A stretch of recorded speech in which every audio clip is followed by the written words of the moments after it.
Hello. Hello, C.W. Newman. How you doing? I'm doing good. How you doing? Great. Was it the Free Your Mind conference that I got your card? Yes, sir. Yes, I figured that's where it was. It only Yeah. seems fitting that I have you as a guest on my show, considering my show is called Nature of Reality Radio, and Uh-huh. your website or your logo here says "Self," a treatise on the nature of reality. Well, everybody has their own difficulties understanding the nature of reality. I always tell people that I can assure you that my difficulties of understanding the nature of reality are more difficult, are more complicated and harder and I'm having more trouble understanding it than you are. So, um, don't worry about your difficulties understanding the nature of reality. But I don't know, hmm maybe there's a few people out there who might beg to differ. I don't know if you'd be one of those people. But hey, since we're started now, introduce yourself by all means. Your life story in regards to what you experienced from a primary source standpoint that got you to become interested in understanding whatever it is about the nature of reality that you are interested in exposing or revealing or understanding.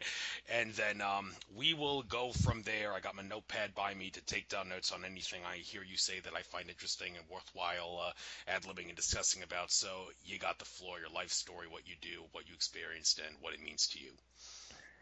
All right. Well, first of all, I am C.W. Newman, and I'm the self-published author of the book entitled Self, a Treatise on the Nature of Reality. And for people that don't know what a treatise is, it's an in-depth inquiry into a topic or a thing. And I don't consider that to be anything extraordinary or special about me, and I'm the same as everyone else. But I've always been a watcher or observer of my surroundings and the world around me ever since I was a little boy. And I used to, and still do, examine the behavior of others and how it changes over time. So I'm very observant of the surroundings around me, and um, I like to observe how behavior affected individuals themselves and also the others around them. And I always had questions, just like everyone else did, about why things happen in life and about why things were the way they were. And I was always searching for answers everywhere I could, and that's something that we often do. But everywhere I looked, no matter where it was, and no matter how much I delved into anything, the answers that I found, no matter what the source was, never seemed to satisfy my soul. And there was always a persistent tug within myself telling me that there was always something missing or there was something more that I still needed to uncover. And um, and I find that to be always the case. There's always more. There's always more that we need to understand and uncover. And it wasn't until I got to the point many years ago that I earnestly prayed or meditated or communicated within myself and said that all I wanted was truth. And if there was anything or any belief that I held within myself that did not accord with truth, then I was willing to abandon it. And I was willing to forsake any belief, any family, any friends, any social organization, anything within myself or without that didn't accord with truth. And this was really a crucial moment in my life because I actually considered it to be the most important because this was the moment in my life where I began to love truth. And not only that, but I began to love truth more than I love my own belief. And at this moment, this is the moment when reality started to begin to open up to me, and I began to understand what truth really was and what truth was not. Um, and uh, this inspired the seed of my book, or the book, as I mentioned before, that was entitled "Self: A Treatise on the Nature of Reality," and that moment began to sprout like more than 15 years ago, and I began to understand what truth was. I began to understand who I was in relation to truth, and I began to understand who we all are in relation to truth, and what we can all do and for each other, and how our interactions affect each other. And I began to take much of what I discovered and reveal slowly over a long period of time and put it into my book. And the reason why is because I believe that the ideals and principles that I've incorporated into this book are important for the entire world to understand. And I believe that the book itself will be beneficial for anyone who is willing to take it, read it, and understand its content. Thank you very much. There is a little on your website here. I do have it up here in front of me. The realityofself.com website. There is a sample text icon here. I did listen to that 10-minute long video. I enjoyed listening to it. It was rather interesting to say the least. Why don't you give, well, it's 10 minutes long. If you want to take about 10 minutes elaborating on everything that's in that video right now on my show right now, you can do so. If you want to maybe just give a nice little shorter abridged version of that 10-minute video, please do, because there were some highlighted points in there that'll help, I think, set the tone for the rest of this interview. So what was that little, why did you choose that sample specifically? What's in there that's significant compared to the rest of the book? Well, I chose the section on truth because I think truth is one of the most misunderstood things that we typically come across in our lives. Most people believe that truth is like a belief or a set of beliefs or um, something uh, that so just a belief or a set of beliefs. But it's really a lot more than that. It's what I define truth as is truth is the essential nature of reality, and it's the eternal, infinite, ultimate source or force behind all reality, or reality being what is versus what is not. And it's at the heart of everything. So it's something very important that we need to understand to be able to actually live life in a beneficial way. And from my reading or from the clip that I put online, when you think of truth, if you actually uh, think about a way where there's no darkness or nothing that we were unaware of or nothing that we never knew or understand or nothing that we couldn't see, if all aspects of the world or reality that we um, could know of was known, and if we experience everything that we could possibly experience, then we would see truth in its entirety, the nature of all things, pure and unhidden, which I mentioned in my book. And um, that's something that we can't actually do. We can't actually know everything, but we can know enough of everything to actually make our lives beneficial. And with truth manifests itself through nature or natural law, which creates the reality which we all share and live in. And uh, I go on to continue in my book, not specifically in this section, but I go on to continue then, and I mentioned that truth manifests this change, this manifesting of truth is done through the mechanism of change, and change consists essentially of three key elements, which I define as law or natural law, and then freedom and life. And when it comes to the truth, truth can either be revealed or hidden, and the manner in which we, being living beings, choose to interact with truth, whether revealing it or hiding it, can affect our lives either for the better or for the worse. For example, um, when we reveal truth, we enlighten the world. When we hide truth, we darken the world. And I found that revealing truth has an expansive, creative, and beneficial effect on reality, and hiding truth has a contractive or destructive and detrimental effect on reality. And and thus there's a direct correspondence to the more truth that we have revealed and are aware of, the more beneficial our lives will be. And on the other hand, the less truth that we have revealed and are aware of, the more difficult our lives will be. And we each have a natural compulsion within ourselves to live in the best and most beneficial way possible. And so we are naturally drawn to truth by our very nature. It's something that's innate within us that everybody has. Every living being has that innate desire to know truth and to understand the nature of the world that they live in. And and because of that leads us to a further understanding that there's a unique and innate part within ourselves that allows us to consciously recognize truth. And this part of ourself, which I detail in my book, I call reason, or we call reason, which is our voluntary means of discerning between truth and error. And not only that, but we also have an involuntary means within ourselves to relate to truth, which is what I call our emotion. And our emotion subconsciously produces emotions that communicate to us concerning the world around us. And we can also use these emotions to gain a better understanding of our reality. And reason and emotion are a part of ourself that work hand in hand to help us understand our reality and to reveal the truth around us. And reason and emotion, they're the primary parts of ourself, but there are also other two parts that I detail in my book too. There's our soul, or the repository of ourself, which we store all our emotions and memories and all of the knowledge, experiences, beliefs, and everything that we've accumulated throughout our lifetime. It compounds and becomes our soul, or part of ourself. And and then I go in further detail that the last part of ourself is our body, or the vehicle that we use to navigate throughout life, and thus um, the parts of ourself that are defined in my book entitled Self. It's reason, emotion, the soul, and the body.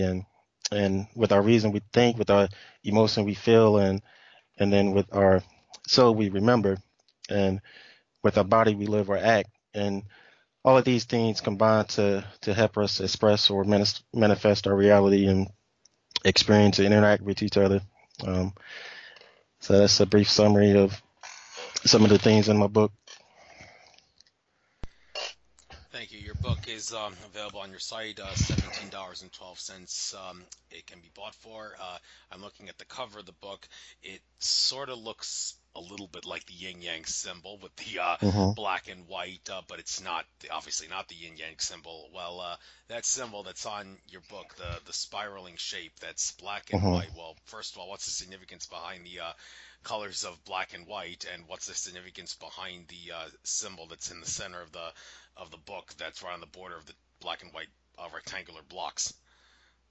Yeah, and that symbol is kind of a play from the yin yang symbol. It's actually a sort of a depiction of the way truth works. Like truth infinitely is infinite, and it's infinitely large as it is small, or infinitely within as it is without. So the series of spirals is a way to represent that infiniteness of truth and the ever expanding and contracting form of truth. Um, and it also has the light and the dark, where there's the light aspect of truth, where the white would correspond to uh, the revealed truth that we can actually see and experience directly in our lives, and then the dark would correspond to the hidden truth that we can't see, but we still experience in our lives. And it's like a constant balance that truth maintains. Um, um, so that's mainly the core of what that symbol represents, just the balance of truth and the infinite, um, eternal nature of truth. Well, what about the colors black and white? Yeah, the white is in reference to like the enlightening aspect of it and being revealed. So um, white is typically something that you can see, like, and then black or darkness is something that's hidden.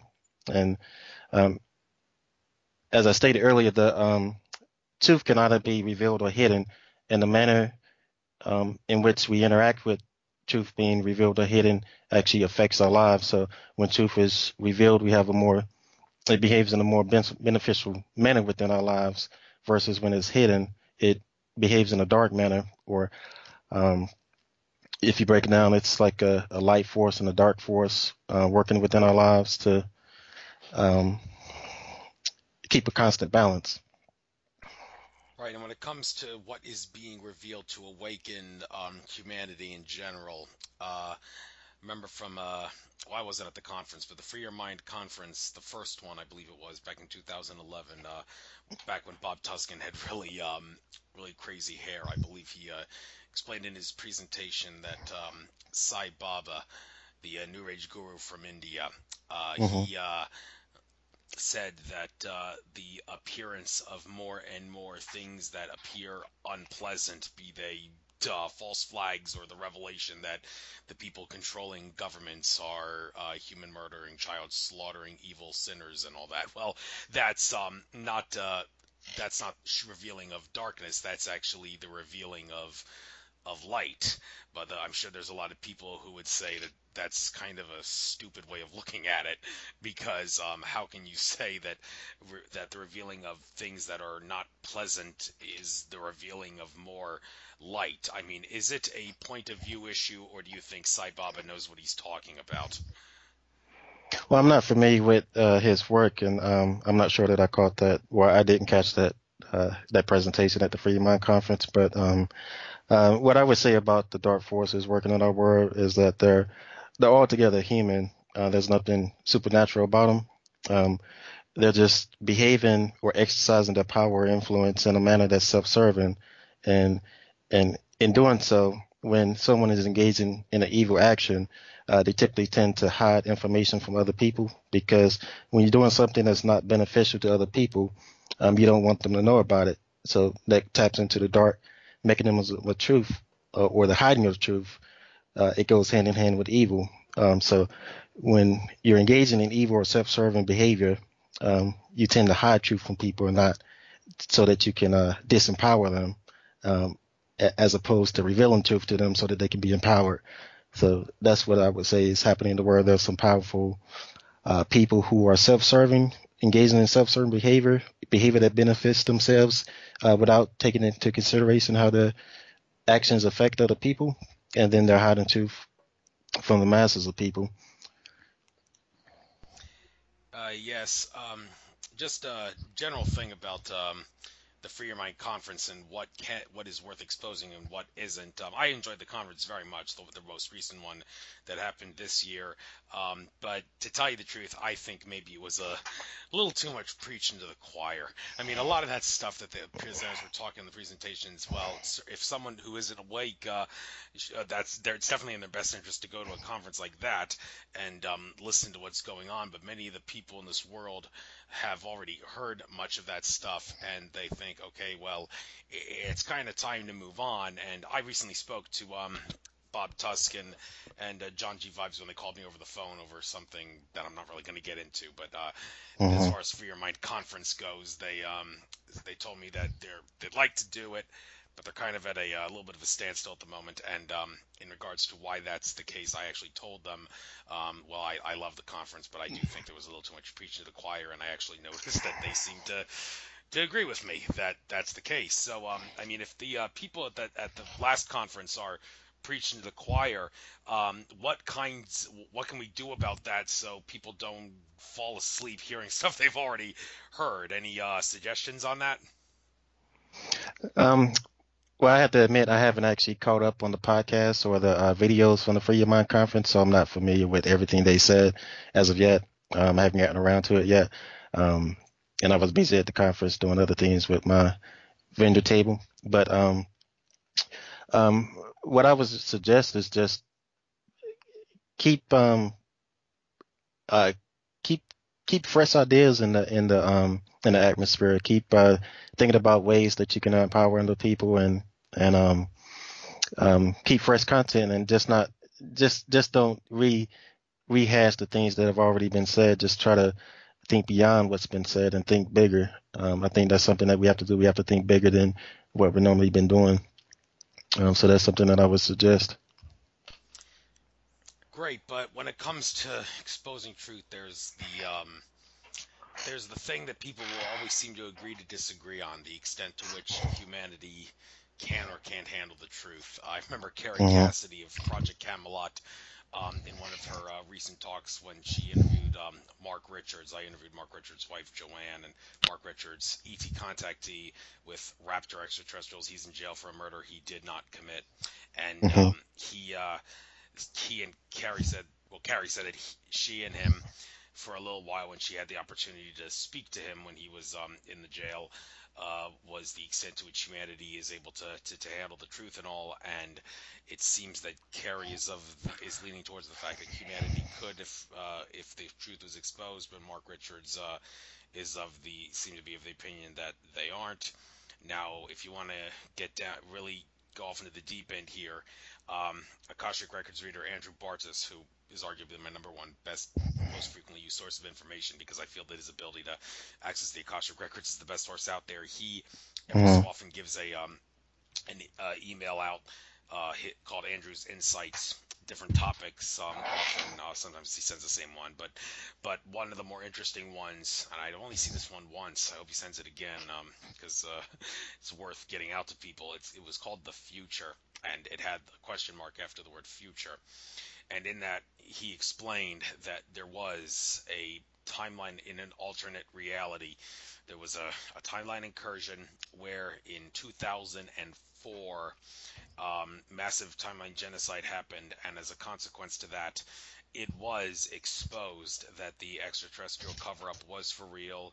It was based like, yeah, there's a UFO cover-up. Yes, the governments were hiding the truth from you. Yes, the ancient astronaut theorists are right. Yes, you have no choice but to accept that. So, and like the governments and the media, and they revealed that it's not just the alternate truth that's talked about this that are right. Yeah, they're right. We were hiding it from you, so here it is in your face. And the ETs show themselves. Well, how exactly was that handled? Well, the way it can be described is in three words, and those three words are society fell apart. I hate to say it, but it appears that, based on what Andrew said anyway, and I think he's telling the truth because he can access the Akasha records, and if he says it, the Akasha records say it, then it must be true. He said that after people realized that there is an ET cover-up and the ancient astronaut theorists and everyone else was right all along about the subject, they stopped living their lives. They decided to get all bitchy about it, and they were like, what's the sense in living when everything has been hidden from us? We are just the bottom rung of the universal ladder of civilization and all that, and there's Hmm. technologies that are like, we're using technologies that we shouldn't even be using. What we've wasted our lives. What's the point of continuing if it's not all going to be revealed and all that? So, and I don't know if there was any suicides or anything like that from people who couldn't handle the truth, but there was, all in all, like, society fell apart is the best way to describe it. And it's interesting how shortly after I first saw this article, I interviewed someone on my show who said that he listened to Bashar, Daryl Anka, who channels Bashar, gave a talk, and he said, well, it's interesting you mentioned that, Andrew, because I heard Bashar talk about how in an alternate timeline, JFK was not assassinated. He did expose the UFO cover-up, and the similar thing happened in regards to society falling apart because people couldn't handle the truth. So, Uh-huh. so I've babbled long enough here. Are you of the opinion that humanity can or can't handle the truth? Do you think maybe that we could change if they can't handle the truth based on what Bartis and, I mean, this other guy said? Do you see any hope for humanity in regards to eventually being able to handle the truth? And if not, why not? And if so, why do you believe that? Well, with me, I try to keep things as simple as possible, and when it comes to truth or handling the truth, I certainly believe that there's a innate ability within us all that actually desires and yearns to know what's true and what's not true. So no matter you come across, there's something within them that has a desperation or a, innate curiosity to know the truth or the reality they live in. And when it comes to something like the extraterrestrials or aliens or things like that, from my perspective, the way I look at it is that it's really not important to me whether they exist or whether they don't exist, because if they do exist, they're still bound by the same natural law that we're bound to. If they don't exist, um, we're still experiencing our reality and sharing it with other living beings who are still bound by the same natural law that we're bound to. So whether they do or don't exist, that's not something that I focus on. I tend to focus on the principles that lie behind reality and truth. I want people to actually understand what truth is and how the manner that we relate to it can actually affect our lives, and whether or not there's some beings somewhere else interacting with us, it doesn't change the reality that they're still bound by the same natural law that we're bound to. So I try to keep things as simple as possible with my work and just focus on the principles that work behind things. Well, that's fair enough. But when you're talking about they're bound by the same natural law as we are, people hear that and like, okay, well, what is natural law? Everybody has their own version of what law is and what law isn't. I mean, if you want to get like from a courtroom government standpoint, the, the way to understand it from what I've heard and understood is many of the things that we call laws, like statutes, codes, ordinances, and even case law rulings, they're not actually laws. They're actually just what someone in government considers to be public policy, and it's not legally binding upon anyone in the general public. The only things that are laws in here in the United States of America, the federal constitution, the 50 state constitutions, and the bills that are signed into law by the governors after they go through all the proper channels outlined in the state constitutions, and everything else is Hmm. considered to be public policy. But that's different from natural law as you describe it. Winston Shrout, who mentioned him on a few times on my shows recently. I hope he's okay. He was supposed to be sentenced on September 26th for allegedly committing tax fraud and all. Haven't heard anything about that. Nothing has been updated about it. Came up a conversation on some of my previous guests, but when I had him on my show, which actually turned out to be the second most popular show I ever did in terms of view count. Only John Lear's interview with me was the most popular, more than Winston Strout's was. Winston, when I told him, like, do you agree that, like, the federal constitution, 50 state constitutions, and the bills that are signed into law by the governor are the only things that are considered law, and everything else is public policy. He said, no, I don't agree with that at all. I think there's only two laws, and those two laws are do no harm and love thy neighbor. And well, neighbor doesn't necessarily literally mean neighbor. It just means your other human being or other brethren, not necessarily your neighbor, but you get the point. My point here is differences in what law is and what isn't. But for the purposes of this interview, you mentioned natural law, all the ETs, whether they exist or not, and I'm sure they do. But they're all bound by natural law. You made that very clear. So I'd like to give you the floor to discuss what natural law is and what natural law isn't. Yeah, when I say natural law, I don't mean like societal law or the laws that are issued through societies or governments or things of that nature. When I say natural law, I mean the consistency within things or within all things, the structure of reality that cannot be broken. It's the thing that no matter who we are, no matter where we are, no matter what time we live in, it's the fundamental aspects of nature that we're all bound to. Um, it's the consistency of um of change, and it's it relates and governs all things. No matter who we are, so we or our laws that we pass or what I really call social guidelines in my book. When you're in society, they're not actual. I don't actually consider those laws. I call those social guidelines, which are created by human beings. But natural law is not something that's created by human beings. It's something that's innate and that governs all reality, and something that cannot be broken. It's essentially will-less change. It's something that no matter it's a probably it's a involuntary component of change that's not subject to will, and it binds and holds everything together and actually allows for freedom to exist within it. So that's essentially what I mean when I mean natural law. I, I'm talking about something bigger again, or that supersedes any living being.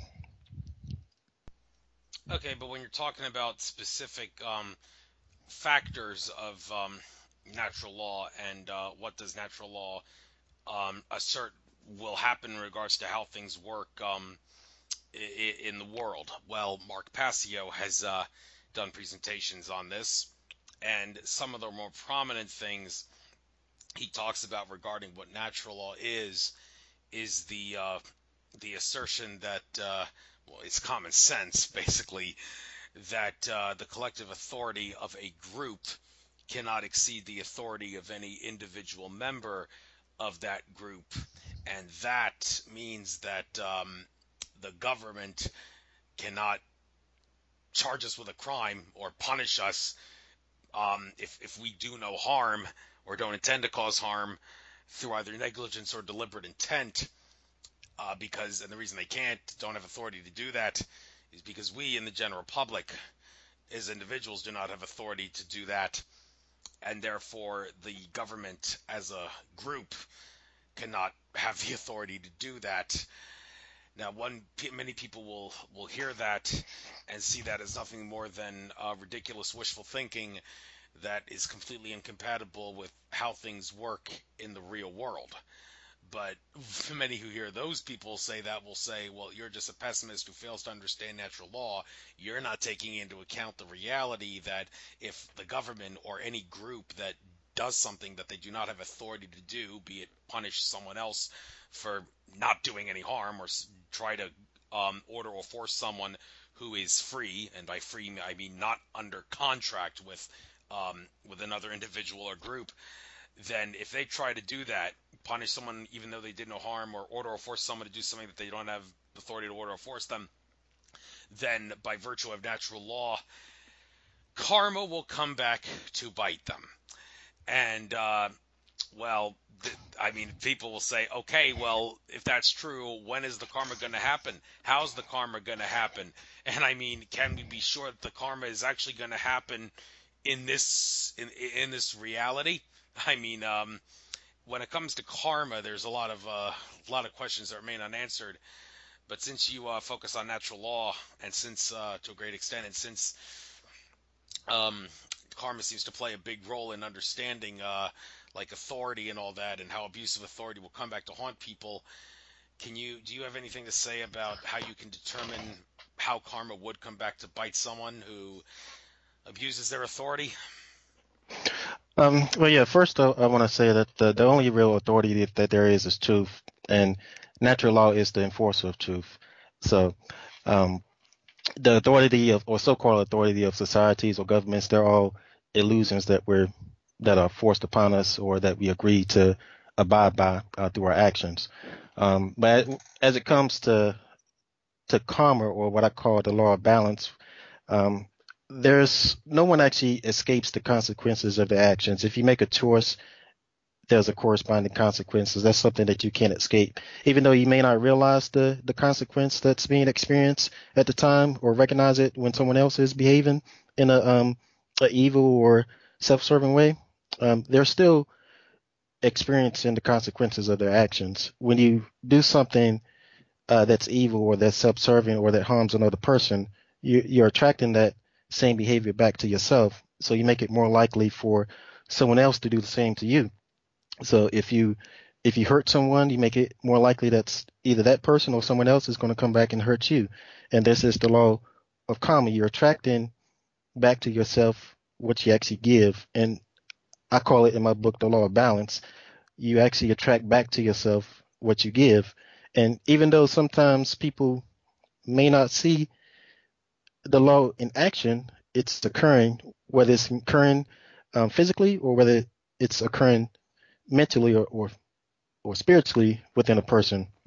There's always a consequence no matter what action you partake in. And if it's a evil action, you're gonna attract that back to yourself. If it's a loving action, if you actually love and actually give in a manner that benefits other people, then that's an action as well that you're going to attract back to yourself. And the idea is to make these to your actions that you give makes it more likely for that same action to come back to you. And there's always a consequence, no matter what you do, and there's no escaping the consequences of actions.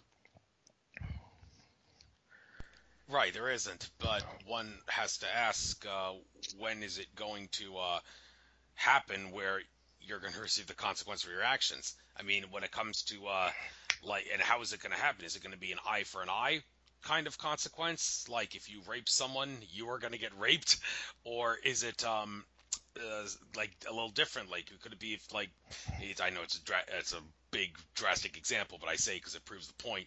Like let's say you rape someone and you don't get eye for an eye punishment, you don't get raped as a um, punishment for that, but instead, like let's say like one day someone steals from you, the second day you get beaten up, and then the day after that you lose your house or something, and then the day after that something else bad happens to you, and eventually the creator source says, okay, you've suffered enough, you've gotten enough punishment for the rape that you committed, so therefore I'm not going to punish you anymore. You got what you deserve. Well, that's not eye for an eye. That's a series of unpleasant things happening to you over the course of time that eventually, well, add up to being just as bad in the creator's mind's eye to the rape you committed.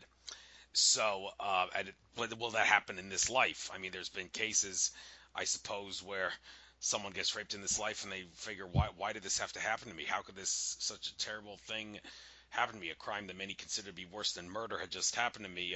Why did I get this? Well, let's say they do an Akashic Records reading on their life, and they discover to their horror that in a past life they were the ones who committed the rape, and they had to get the punishment.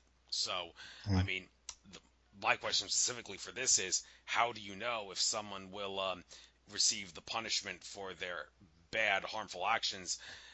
When will they receive it? Will they receive it in this life? And will it be eye for an eye?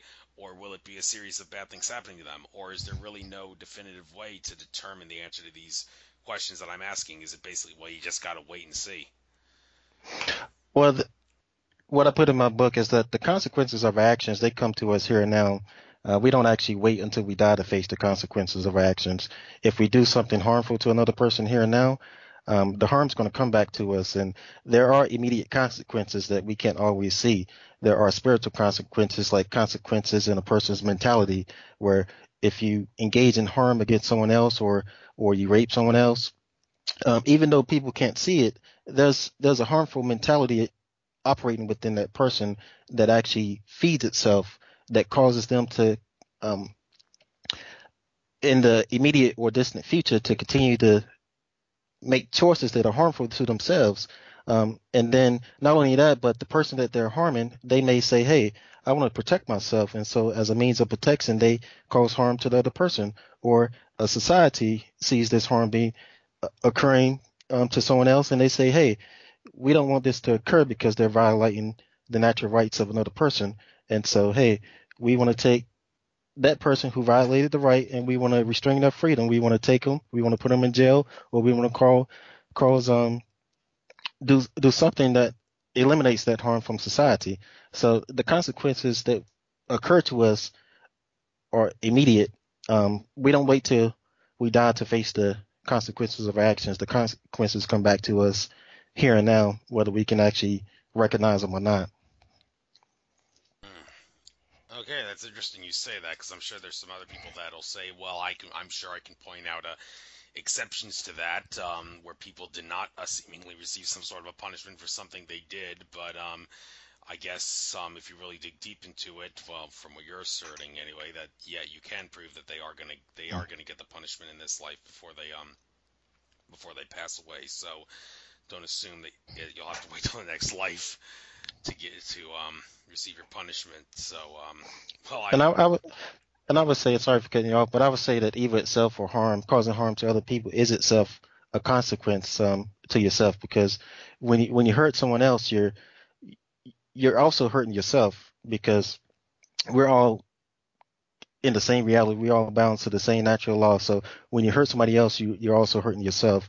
You're making it more difficult for yourself to survive in the world that you live in, when you cause harm to someone else.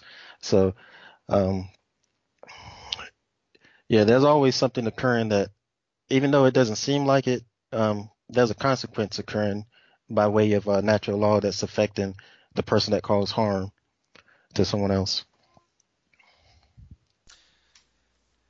thank you very much. I'd like to switch gears now and get back to something we talked about earlier. I mentioned the cover of your book sort of looks like the yin yang symbol to some degree, and you say, well, I kind of designed it to be that way. But it's interesting about the yin yang symbol. Some people say it's not in your best interest to use that symbol. Lily Earthling Kosalova, for example, I interviewed her as a guest on my show, and she did a series of interviews, and excuse me, not interviews, presentations, on some channel of hers that's still up there. It's like a five-letter channel or something. I can't remember what it is off the top of my head, but anyhow, she one of the presentations was matrix mechanics and symbols, Hmm. and she said that the yin yang symbol and also the Merkaba are two symbols that you kind of want to stay away from in this reality, because they are duality based, and as long as you keep focus on those symbols or use those symbols as part of your work, you will keep yourself stuck in duality, which will be a hindrance to leaving 3D reality and ascending into 4D or 5D. And she asserts that there's other symbols that are better and more useful to use, and she explains those in the presentation. I brought this up with some people, and they kind of see Lily's way of looking at it as kind of ridiculous to suggest that these are strictly bad symbols because, well, I've had other people that I've interviewed say there's no such thing as a bad symbol. Symbols are only bad when the people manipulating them try to make them malevolent. Like the case in point, the the Nazis and the swastika. They just switched around the direction that the Hindu symbol was rotating, basically to create the swastika, and they just made it bad because it is Nazi based, but in reality, its pure essence, it's not a bad symbol. There's no such thing. Many assert. So Lily is basically saying contradicting that, saying don't focus on the yin yang because it'll put you in duality matrix and all. But then again, flies, like I said, flies in the face of the idea that there's no such thing as a bad symbol. So do you? I guess for lack of a better question, do you agree or disagree with Lily Earthling's way of looking at it, that it's not in your best interest to focus on symbols like that for the reasons she's given? Well, I look at symbols just like any other tool. It's whether it's a hammer or whether it's a word or a symbol, it's something it's not within itself either loving or evil. Symbols are tools that we actually use for whatever purpose that we choose to use them for, and we actually assign the meaning to the symbols based on our current perspective or understanding. And so the the symbol that I use for my book, as I said, it's loosely based on the yin yang symbol, but it has nothing to do with it. And whether or not there's some other meaning associated with the yin yang, that's nothing that's really that matters to me, because the symbol that I'm using is representative of the perspective that I've assigned to it, and that's the perspective that I want to communicate to other people. And I also, with the symbol, you can also look at it. There is a sense of duality to it because there's a sense of duality or polarity or balance within all things. Like even within ourselves, you can look at the white portion of the symbol as our conscious reason that we use to actually voluntarily and consciously understand the truth of the reality around us, and then the dark aspects you can look at as our subconscious or our emotion that involuntarily communicates some information to us about the surroundings around us, and they work in a constant balance within ourselves, and they work in a constant balance to help us understand the world around us, and that once again is the reason and emotion that is within us all, and that is a part of ourselves. Thank you very much. However, in the present day, based on some things that have gone on recently, there are those that say that you kind of need to move on with what you seek in regards to truth, and certain things that are worth talking about and certain things are not worth talking about. Astrologically and numerologically speaking, this seems very pertinent in the present day with the fact that we had a solar eclipse on August 21st, and Mm-hmm. then also the fall equinox and the whole thing about whether the date of September 23rd and all the stuff with the planets around the constellation of Virgo was a book of Revelations being mimicked in the sky and all that. People were saying that this is a time where um, we need to forget about the things that don't serve us and only focus on the things that do serve us. And when I listen to my Kelly Rosano do my Aries, I'm an Aries horoscope for October. She said one thing you're going to be doing this month is try to maybe stop listening to things that aren't in your best interest. Well, how fitting she say that right after we had these astrological events. And she pointed out how one thing we may not, that Aries like me and other signs, people with other signs may not be doing, is listening to things like fear porn as much. Like people like Alex Jones and all. No sense in listening to them anymore because, well, it's not our best interest to listen to that. Well, is it? I mean, it's funny she would say that, and then on October 1st, we had the one of the biggest massacres in the entire history of the United States go on in Las Vegas, and a lot of evidence is now coming out that flat out shows, well, that does show the official story is 100% an outright lie. You can't really prove what actually happened, but you know that the official story is a lie, and the police have even acknowledged that, and flat out made themselves look stupid acknowledging that. And I shouldn't be laughing, but you can't just help but laugh at the absurdity behind how Hmm. the powers that be think that they can stage these things and get away with it when it's so obvious that it's blowing up in their face and all that. And well, this is it's funny how like people are thinking, okay, I gotta stop focusing on like maybe conspiracies and all that because there's other things to worry about. But then something like this happens. How do I know when I draw the line in regards to when I should pay attention to this stuff and when I shouldn't? Now I will admit I have listened to a couple of brief videos that Alex Jones and others have talked about the subject that kind of nailed down the specific facts of what they can prove and the specific contradictions that you can point out to anybody who's like a sheeple. If you want to try to expose the fraud to them, these are the things in the videos that I've watched that you want to get to them. So I think, okay, maybe it's in my best interest to focus on this stuff specifically, but I don't listen to any of the other speculative stuff because I think, okay, that stuff I might as well, that doesn't serve my best interest. All the speculative stuff, just focus on what you can prove and what contradicts itself to show that there's something going on. So, well, what do you see in regards to this, in regards to the astrology of the present day, suggesting we got to move on, get away from that, it's not in our best interest, but yet you got to draw a balance in regards to learning the truth behind these fear-based things like the Vegas shooting? Well, when it comes to things like that, there are natural things that occur in our reality, and living beings or people create systems or philosophies behind these things, and then they disseminate them through the masses. But in reality, the systems that they create or the philosophies behind them, they're created by living beings. They're not, they're, and thus they're illusions. They're not real. When it comes to truth, we actually want to look beyond time because time itself is an illusion. The only reality is actually change.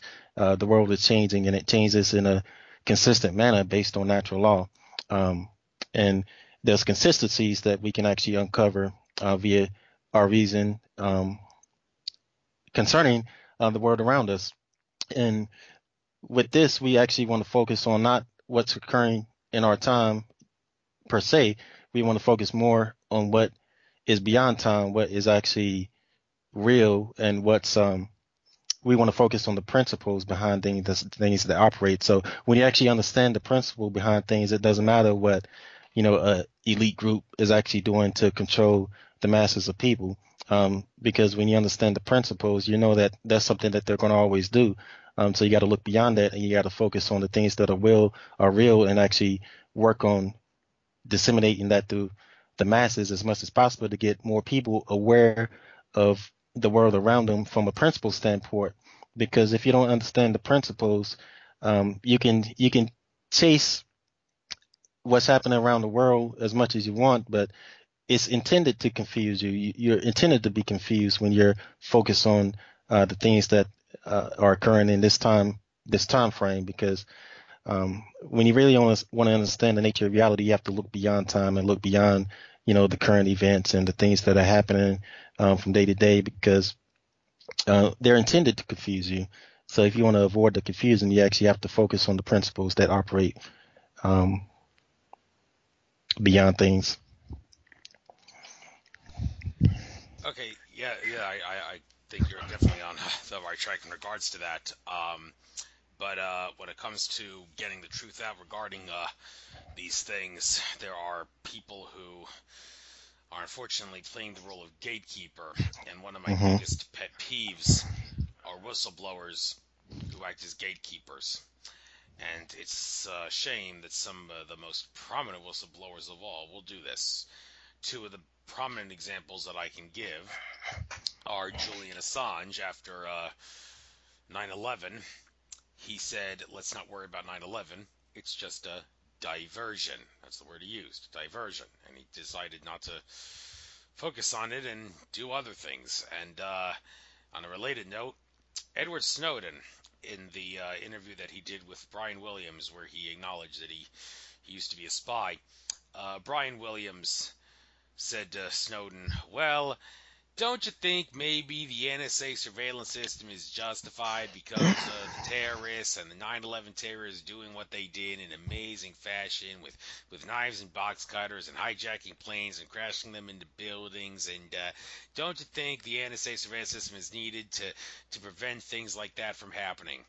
Now, Edward Snowden could have looked Brian Williams square in the eye and said something like, 9/11 was an inside job, you mainstream media jackassholes. Stop trying to insult my intelligence and the rest of the intelligence of the rest of the people of the world. But Hmm. no, Snowden decided to play dumb and go along with the official story being true. He acted like it was true, and then he gave some sort of an excuse like, well, that doesn't justify the NSA surveillance system. There are certainly better ways of going about stopping things like this. And well, you have to listen to what he exactly said to hear exactly what he said, because it was a while back and I don't remember everything. But my point is, I don't understand why whistleblowers are doing this. But, well, then again, I say I don't understand. But when I asked Stuart Swerdlow why they're doing this, why they would do something like this, Stuart Swerdlow's response was that these whistleblowers think that by like talking about 9/11 and going along with the conspiracy theorist view of 9/11, that the official story is a lie and all that, that they will lose credibility and they will lose an audience and it will be more detrimental to them and be a hindrance to their ability to be a whistleblower.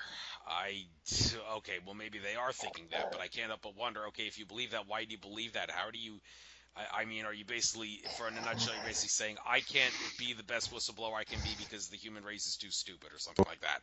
So, do you agree with Stuart Swerdlow's assertion that the reason these whistleblowers are being gatekeepers in the couple ways that I've suggested, and some of the other ways too, is because they think, for whatever the reason may be, that they will lose credibility as a whistleblower if they do?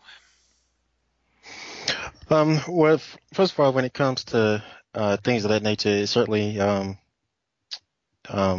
its use. Like that's part of understanding the nature of reality is actually breaking down the illusions that have been placed upon us by the society that we live in. So certainly, whenever we come across uh, a situation like 9/11 or um, anything else of that nature that most people consider a conspiracy, we want to reveal the truth concerning it because part of expanding the consciousness of humanity is revealing truth wherever we find it. So we actually care for other people and actually love humanity. You want to reveal truth as much as possible, no matter what the nature of the truth is. So whether it's concerning 9/11 or government or anything else, you want to reveal truth to people as much as possible because people deserve to know the truth and um, they have a innate desire within themselves to want to know the truth. And and as far as the times we live in, there is an important part of breaking down the illusions that we always have because we've grown comfortable with the illusions that we've been born into, and there is a breaking down of them that we have to do, and we can only do that through revealing truth to other people. Yes, and I will say that when it comes to Edward Snowden, it's kind of I love him more than I hate him. I shouldn't say I hate him, but one thing that I'm really losing my patience about with him, aside from what I just said regarding the unwillingness to expose how 9/11 was an inside job, is well, I shouldn't say aside from, it's actually on the same note as that, because I remember in a conference in 2016, it was June of 2016. I was in Washington State, Ted Mars conference. He was had a speaker there that said that there are plans for Edward Snowden to actually expose the fact that 9/11 was a staged event. How exactly he would do it is not really clear, but what's gonna happen, based on what this guy said, is that the whole world will basically have no choice, based on what Stoner reveals, to say, okay, the 9/11 truth movement, the 9/11 conspiracy theorists were right all along. Now we have no choice but to acknowledge that. Here's the evidence, and the mainstream media will have no choice but to acknowledge it as well.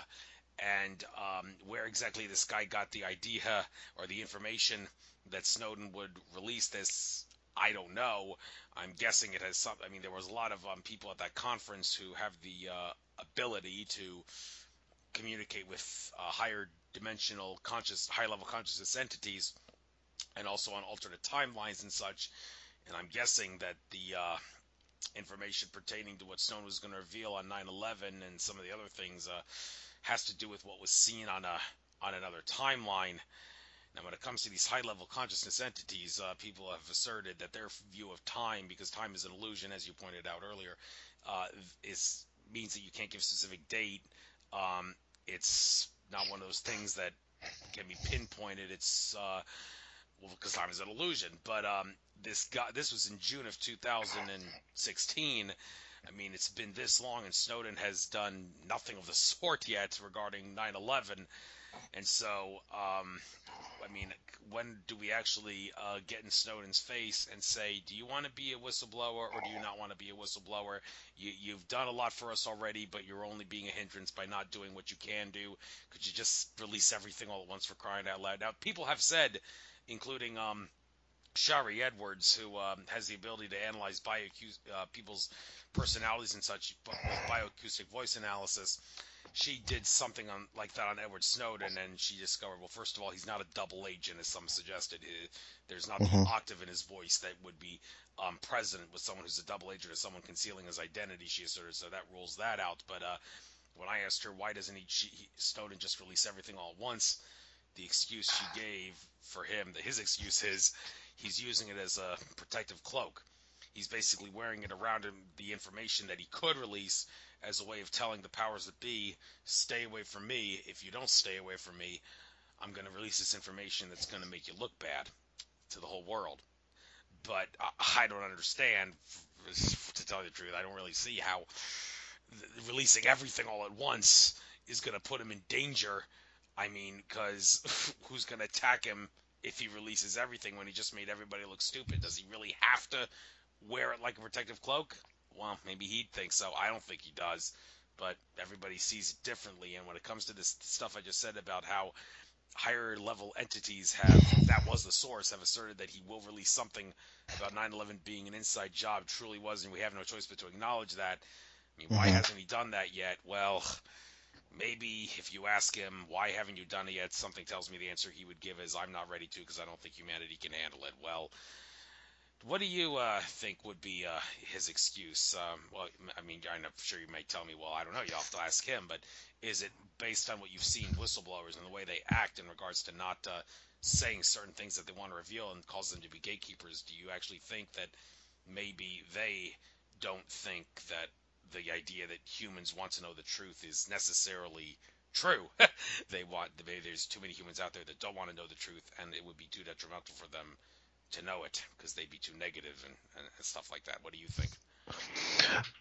Well, that's up to each individual person based on their beliefs and experiences and opinions. And so, like you said, I can't speak for Snowden as to why he does or doesn't do anything, or why he's not revealing more information to people. That's up to him.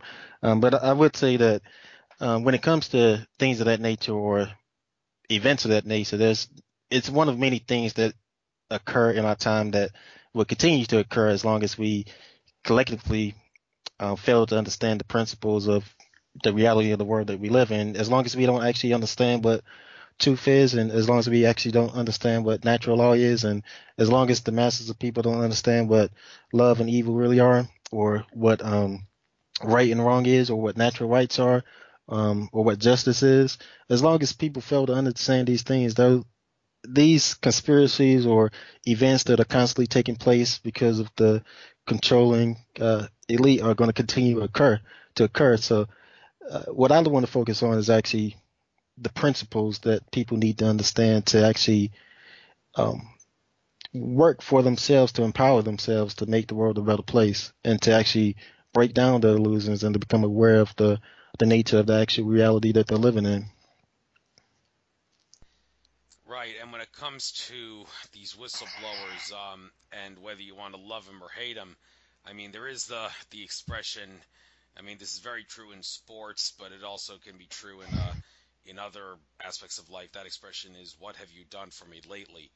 And if a whistleblower releases a lot of stuff like Snowden did with the NSA leaks back in 2013, but yet in the present day he's not really doing anything, do we as the common people have a right to say, well, what have you done for us lately? You have an obligation to continue blowing the whistle and keep exposing things, and you have an obligation to release, well, everything that you can expose and stop making excuses for it. So what have you done for me lately? Or could you at least make us stop saying that? I mean, am I being a little too extreme, and am I being rude and inconsiderate when I say that that's the mentality we ought to have to these whistleblowers who act as gatekeepers? Or do you think, no, no, no, it's very good for someone like you to be saying things like, what have you done for me lately? You gotta keep doing what you want to do for the sake of humanity, and if you don't, then, well, shame on you.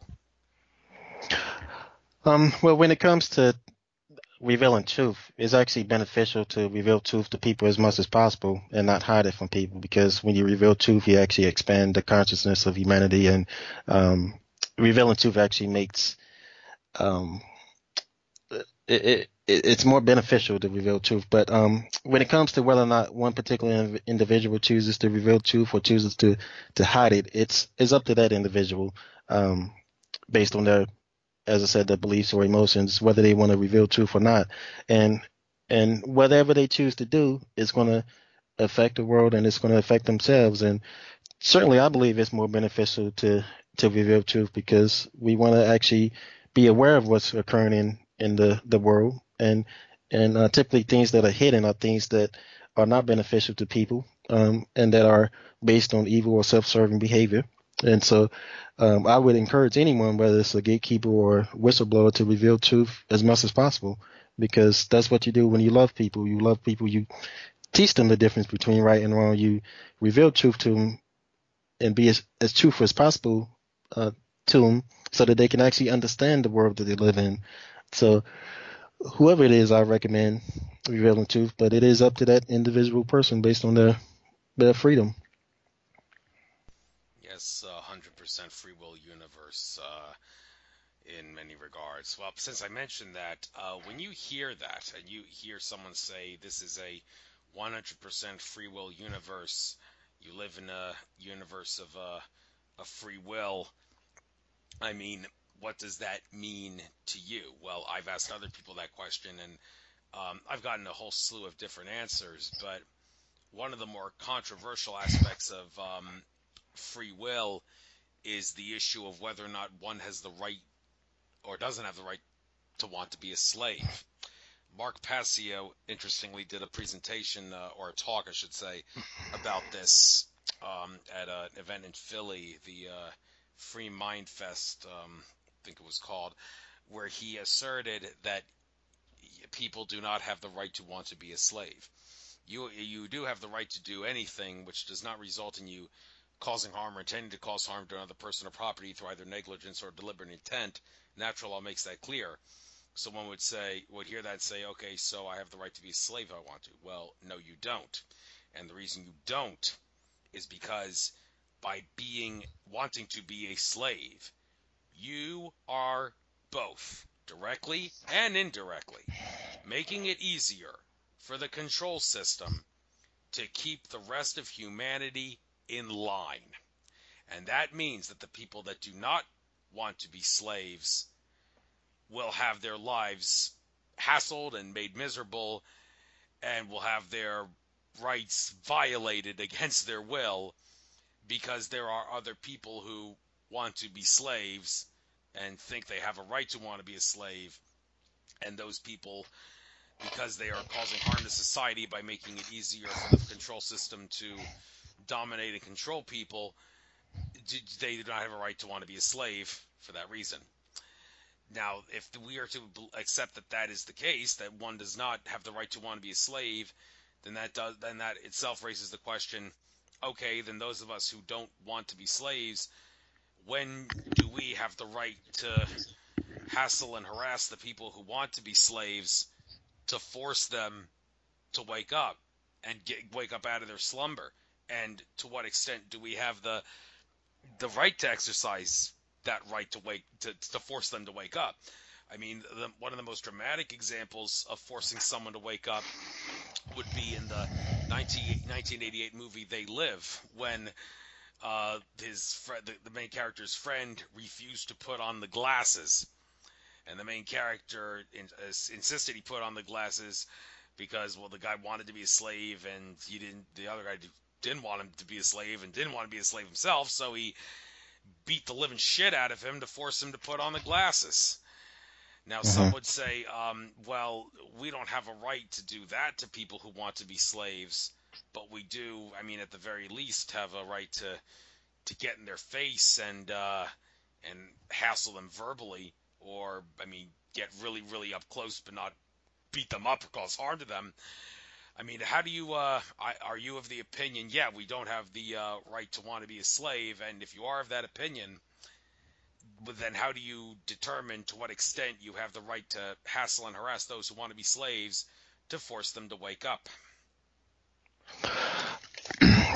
Um, well, I would definitely say that that we certainly have freedom, and we have freedom within the bounds of law. And when it comes to our natural rights, we have the natural right of life, and when it comes to natural rights, we can't give or take our natural rights away from other people. So when it comes to actually wanting or choosing to be a slave, we can't give away our personal responsibility to somebody else. So no matter what we do in society, we're still always personally responsible for ourselves.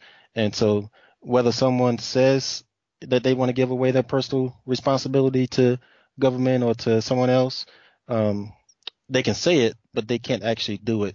It's just an illusion that they're doing it, or um, it's not real. They always have their own personal responsibility, that they're responsible for their behavior and how their actions affects others. So whenever what we want to do is just speak truthfully to people and help them understand why they need to be personally responsible for themselves and not abdicate their responsibilities to other people. So you don't want to cause unnecessary harm to someone else, but you want to speak truthfully to them, to help them understand as much as possible and as truthfully as possible. Okay, so you're of the opinion that you don't have the right to be a slave, but we shouldn't beat them up to force them to wake up. Okay, I guess that seems to be what the majority of people, when I ask this question to, are of that opinion anyway. Um, but another issue that's become very, very pertinent in the present day is the whole issue of border security and illegal immigration. And this issue seems to run a run a lot of controversy regarding whether immigration, like, is it a privilege or a right? Well, it kind of seems to depend on what group you're talking to, and it also seems to, based on what I've seen anyway, the answer to that question is determinant on what level of consciousness your reality is in. And one example to illustrate this is a lot of my friends and comrades in this spiritual but not religious community, the metaphysics and spirituality communities, they seem to think we're all infinite consciousness, we're all people, to force people to go through a vetting process to cross borders, or go through a Ellis Island type procedure to cross waterway borders and all that, and have to get passports to cross borders, and get citizenship to cross borders internationally. It's ridiculous, they assert. That's kind of so counterintuitive to what a high level consciousness, free will, love based world should be. And I've even said, if Mother Earth were a conscious living entity, which she is, if she was talking to us, and you asked her, what do you think about Donald Trump's plan to build America's version of the Great Wall of China on the on the Mexican-American border. Mother Earth would probably, I'm sure, say something to the effect of, as far as I'm concerned, it's tantamount to clogging an artery. That's what I think. I mean, it's you're interfering with the flow of energy if you build a wall like that on the border. And I even remember at the last Free Your Mind conference, one of the speakers was talking about how the idea of securing the border, now even though a secure border may, in the mind's eye of some people, be necessary for national sovereignty, it is in the end like a good stepping stone to attaining a police state upon the common people. I mean, if you go to the borders, then who's to say they're not going to go to the rest of the country? I mean, we can't trust them to just stay at the border and not go to other nations, even to other parts of the nation. And some people like Alex Jones and such who are asserting that the border be secure, maybe they don't see. Some people say Alex Jones and others don't realize that asking for a secure border, they're indirectly asking for a police state, and maybe they don't realize that. But I mean, if you ask the American patriot community in general, they are of the opinion that no, immigration, it's not a right, it's a privilege. The people, through their representatives, decide the criteria for who can immigrate and what process they have to go through to immigrate. I mean, we as a nation have the right to secure our borders and do a vetting process for anyone or anything that crosses the border.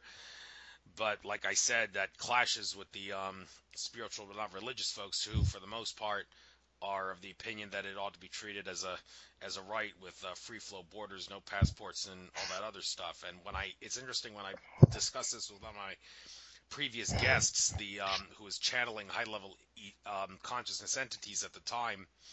The high level consciousness entity said that, well, the reason this is a problem has a lot to do with the financial aspects of your reality.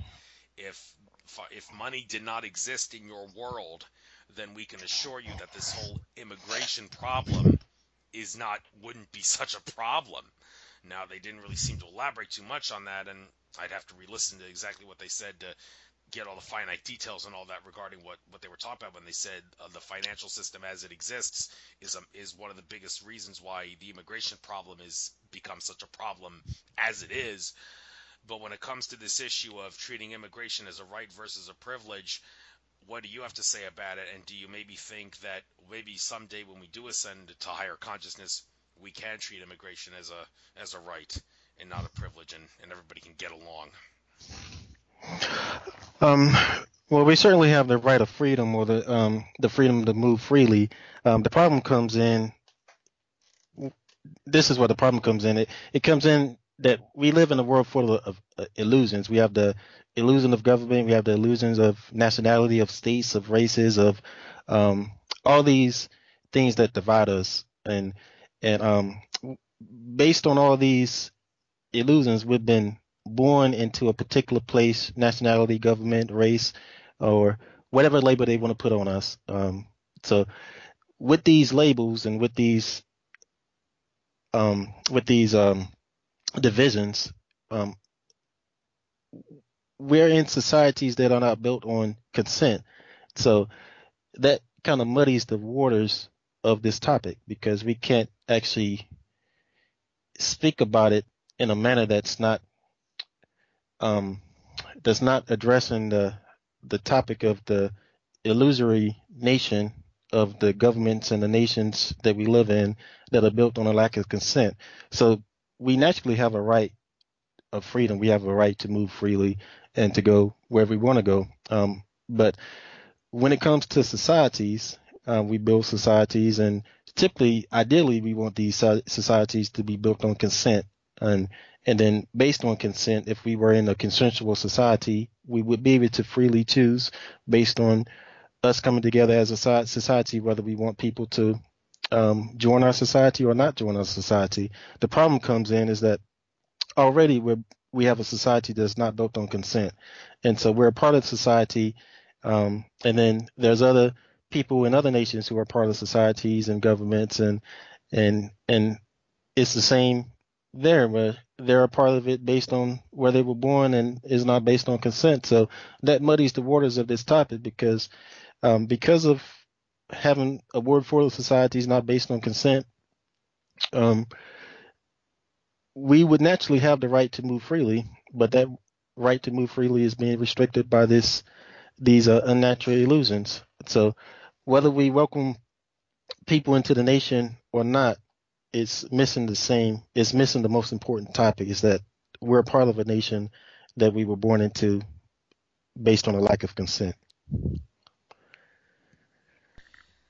Right, right. And since I mentioned the financial issue, and regardless of whether or not one can draw a connection between the immigration issue and the border issue and finance, one thing about finance that we need to, I think, is worthwhile to address in this interview that we're having right now is, does it make us slaves? And if it does, when can we expect to see the end of it? And what has to be done for us to see the end of it?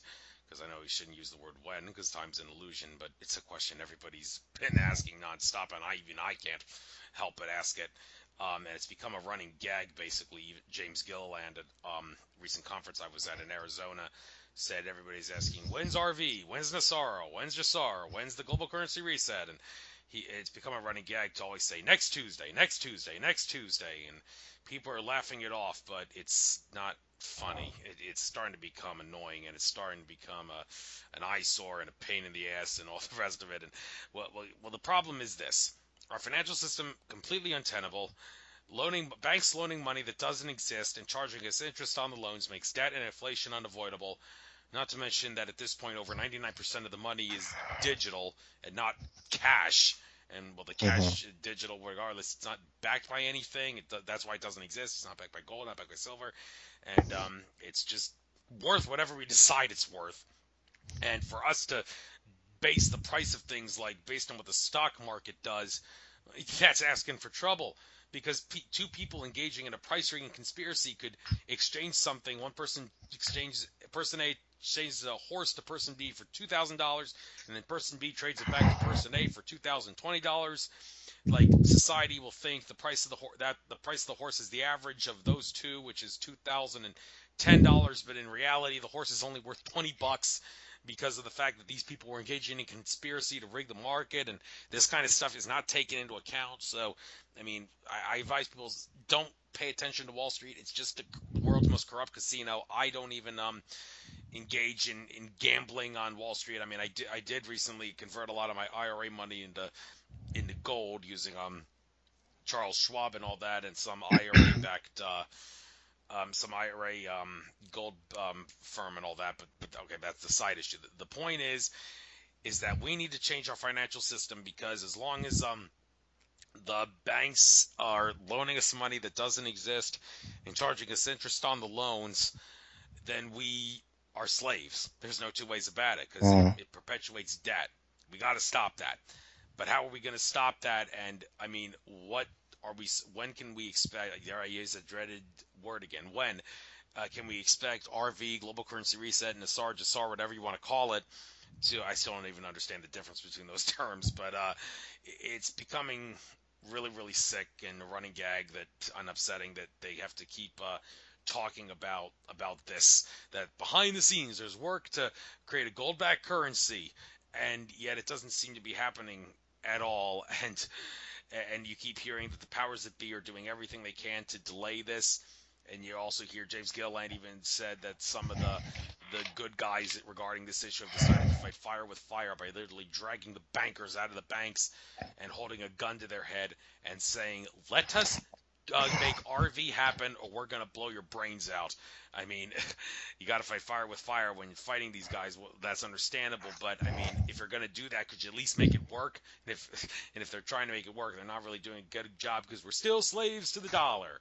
And it seems that the common excuse I get in regards to why it's taking so long is because they're trying to do it in a manner that's not going to cause a lot of chaos in society.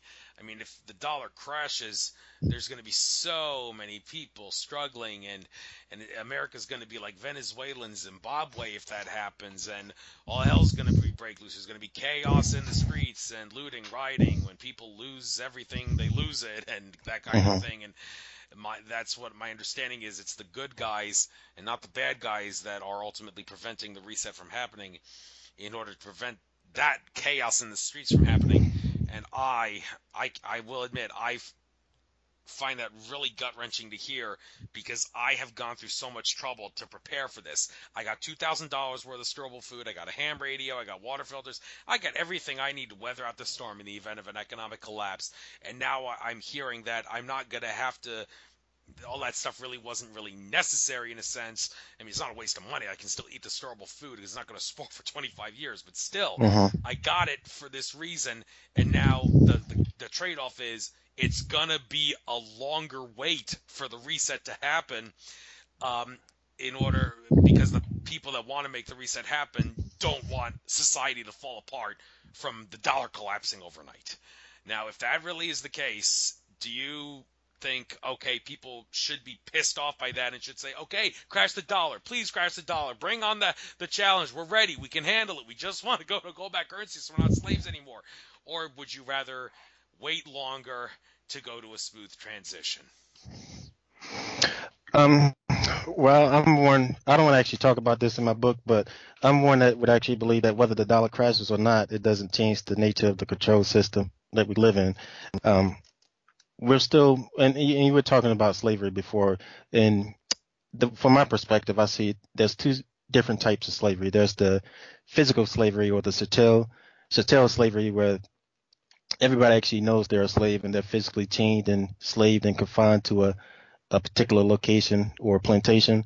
And then there's the spiritual or corporate slavery, where it's based on enslaving the mind or based on behavior, where people actually believe that they're free, and um, they're they don't actually know that they're a slave. They believe that they're free, and that's we're living in a system based on spiritual slavery, and the control system is the governments and the monetary system that actually um, perpetuates that slavery. And with our forms of societies that we have, they're all based on this illusionary principles of government and money and things that are not based on natural law principles. So the things that we need to do is actually focus on forming societies that are based on natural law principles that um, are independent of these control systems that currently exist. And our world is the product of our collective choices. So if we want it to be any difference, we have to actually make new choices or make better choices. And we have to start with ourselves. Like each individual has to start with themselves. They have to make choices for themselves that actually not only benefits themselves but benefits others, and and that they have to actually understand truth for themselves. They have to understand natural law for themselves. They have to understand what the right and wrong is for themselves. They have to understand what rights are for themselves, what love and evil are. They have to gain this understanding for themselves. And once you actually gain it for yourself, then you can give it to other people, and you can start socializing and associating with other people that do the same and form societies that are built on these natural law principles. And the work that needs to be done, we have to do it. Nobody's going to come rescue us. We have to do it for ourselves. It begins with us, and we got ourselves into this, or our ancestors over time got us into this situation, and then we're perpetuating it through our ignorance. And so if we want to overcome it, we have to overcome our ignorance, and we have to learn the principles of the reality that we live in and make better choices than our ancestors did. Oh yeah, no question. And when it comes to taking care of yourself, because the world you give is what you get. You reap what you sow, because your infinite consciousness. The world is a reflection on what you give out. Now, this raises a question to the to what is the extent that we need to be concerned about ourselves, and how should we go about that handling that concern. Now, one good example that I can use to illustrate what I'm trying to talk about here is the issue of the Fukushima Daiichi nuclear disaster and the radiation that's spewing out around the world. Some people would assert that it is in your best interest to buy some nascent iodine from somewhere and take like maybe 3 drops of iodine a day or something to that effect to prevent the radiation from harming you. Others are of the opinion that no, we're infinite consciousness. We don't need no stinking iodine to beat the radiation. We can use our own infinite consciousness potential to overpower the dangers of the radiation and and be able to live perfectly fine as a result. Now, some people hear that and think, oh, yeah, if you really believe that, why don't you stand right in front of the nuclear reactor at Fukushima and see what happens to you? And say, I'm infinite, I can't be harmed, and see what happens to you. Well, Hmm. some people say, well, I can do that, and I'm sure I'll be okay. All right, well, maybe so, but you're still kind of stuck in the matrix to some degree, unfortunately. This world is I hate to use the term prison planet, but there's more than enough stuff that still exists in this world as it exists to be able to refer to it as a prison planet. And one of those things is the fact that we don't have like magical powers. I mean, it's funny I mentioned that because Tanath, who channels a group of ETs called the Silver Legion, recently did some videos on YouTube. One of the videos was talking about the whole Saturn Moon Matrix construct, whereby the moon is allegedly an artificial body. I'm sure it is not real. It's artificial, not natural, artificial. And the planet Saturn, its rings are of like a crystalline structure, and they act like a crystal radio of sorts. And Saturn is really a broadcasting system, and the moon like amplifies the energy down to Earth. And one of the key things that the Saturn Moon Matrix does, according to what Tanath said in this video, is that it prevents us from being able to utilize what we perceive as magic. And anyone who hears that and acknowledges, okay, that's the nature of reality as it exists on Earth. We are living in a Saturn Moon matrix, which hinders our ability to use magic. Well, then maybe we should take care of ourselves by using crutches, or some people say crutches is a strong word. Maybe use the word tool is a better word, through things like nascent iodine and other supplements to protect us. But then again, people will say, I don't care what you think about the Saturn Matrix and all. I think that hinders our infinite consciousness potential to take supplements like that. So, I got to ask you what your take is on this when it comes to trying to realize your true infinite consciousness potential to make anything possible. I mean, do you think, okay, if you believe that, there's no sense in using crutches and tools, or do you see that as a stupid way of looking at it? We are in a matrix. You got to use crutches and tools, whichever word is the right word to use for the situation, in order to fulfill what you're trying to fulfill. What's your take? Well, I would say that we should certainly be very concerned about the world that we're living in, and because the controllers of the world, they are socially destructive and self-destructive in their mind state because they're tapped into the dark force or the dark energy of truth, where they hide truth and they engage in self-serving behavior that is destructive and harmful to other people, and not only to other people but to themselves. And they've been doing it for a very long time, and they've grown very powerful because of it, and or through it, through our ignorance. And so we want to be as awake and as aware and prepared as possible. So we definitely want to prepare for the worst, um, but we want to work for the best, and we want to gather as much information that as we can concerning what's happening around us, and we want to disseminate as much information as we can to others concerning what's happening. And um, like I said before, we want to understand the principles of the world that we live in, and use those principles as tools to educate other people and to help other people understand what's happening, because it's really a problem of ignorance and or not being aware of how powerful we can actually be. And because we can't understand how powerful we can be, we don't understand the power that is currently being wielded by the controllers of the world. So it's a matter of needing to understand once again the nature of the reality that we live in, and like I said, be prepared as possible and work for the best. Well, you you say prepare as possible and work for the best, like I was saying, that whole prepare for it thing, that's uh, that's where the controversy arises in regards to like to what extent do you want to prepare.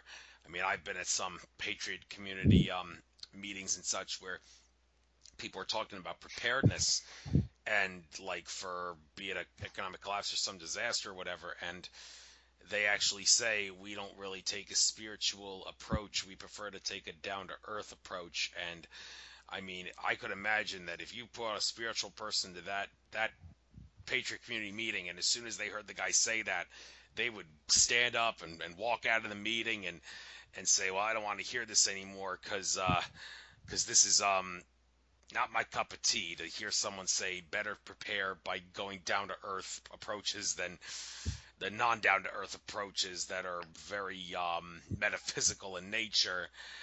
But I would think that it kind of would make sense that as long as we are in this matrix prison planet, hate to use the term, but hey, I see use it because people know what I'm talking about, that it's not such a bad idea to use maybe a combination whereby you buy lots of things like storable food and water filters and such, things that even if you don't really need to use them in a crisis, you can still use them at some point or another, so you're not like Hmm. wasting your money and all that.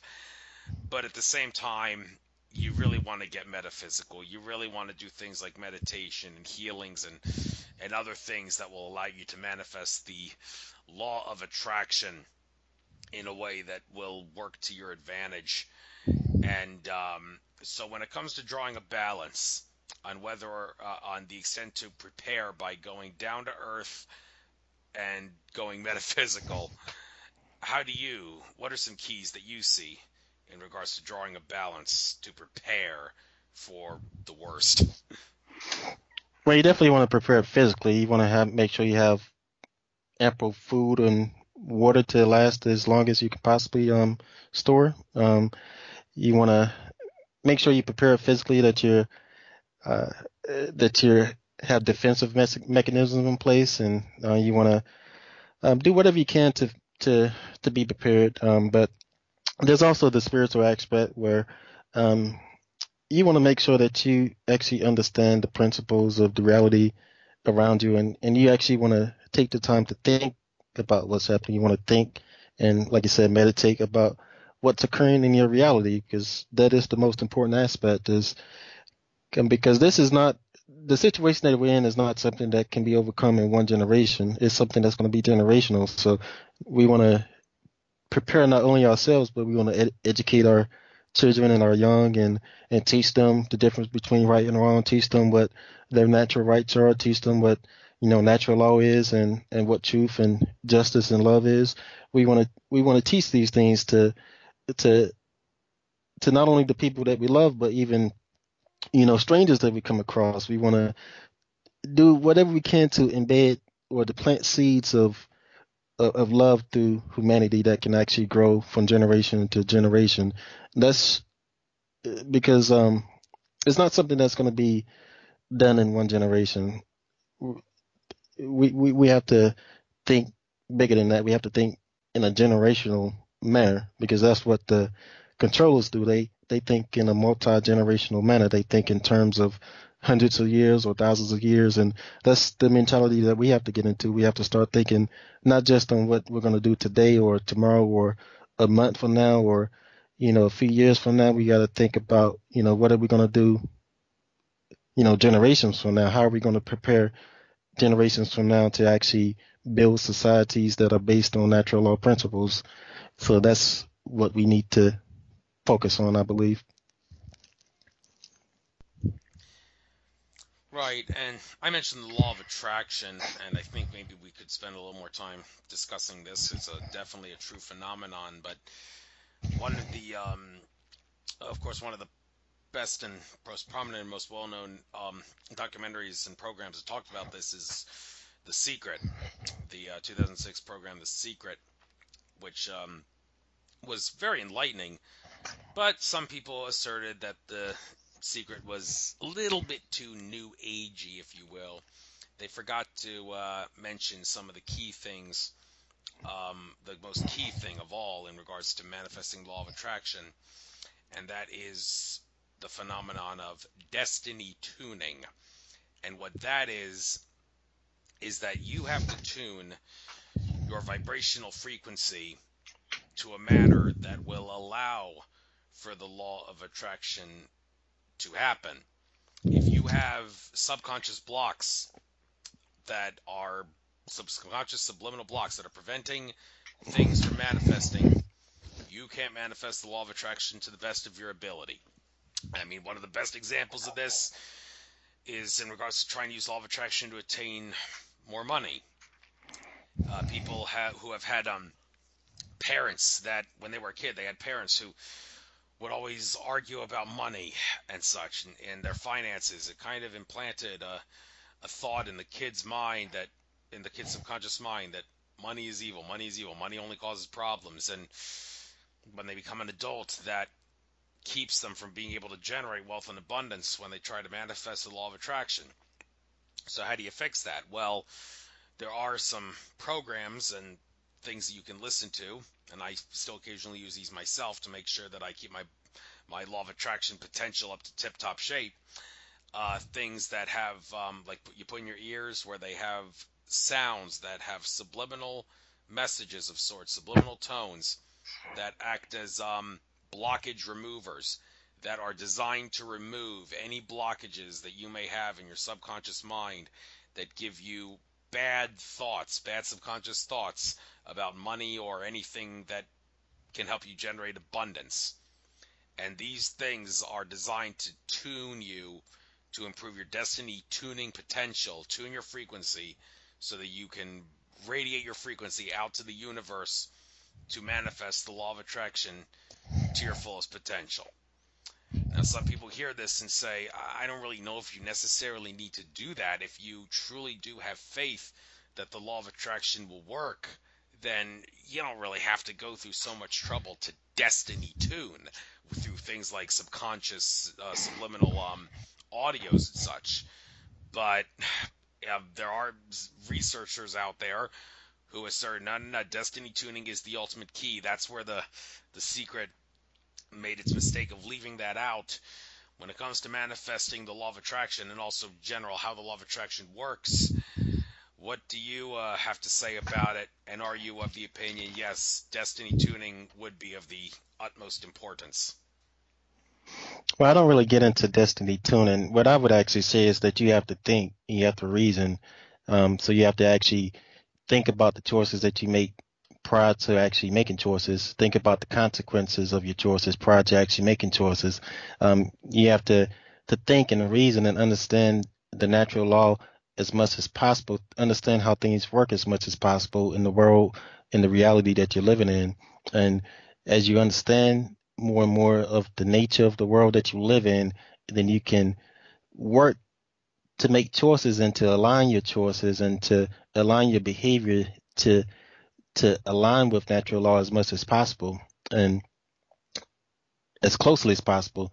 So you want to focus on understanding and then focus on making good choices based on the consequences that you've come to understand of how natural law works. So you want to work in tune with natural law and not work against it. So that's the way I would look at things. Okay, short, sweet, and to the point answer. I like it. So, okay, in regards to the present day and the future and what's going to be in store for humanity, um, Andrew Bartzis, that Akashic reader I mentioned earlier, said that 2017, this is the year hope dies, he said. Like, what he meant by that is, this is the year when we're going to come to the realization that, okay, we're not going to be saved by the Andromedans and all that. We're not going to all of a sudden, like Mother Earth is going to ascend into a crystalline form and such, where we're going to have be living on easy street our whole the rest of our lives and all that. It's going to be the year where the hope that you don't have to do the work, and you can't get away with being a couch potato and sitting on your ass and doing nothing. you got to do something. You got to. It's the year we realize that okay, uh, hoping for everything to work out well with me doing nothing isn't going to work out. I got to. I got to do something that's going to manifest. I got to make the law of attraction happen for me and the rest of humanity. And in regards to what's going to happen in the future, well, we did have that eclipse that I mentioned, and also the fall equinox, September 22nd, 23rd, everything that has to do with realizing that from an astrological, numerological standpoint, that this is a time when we forget about all the things that stand in our way.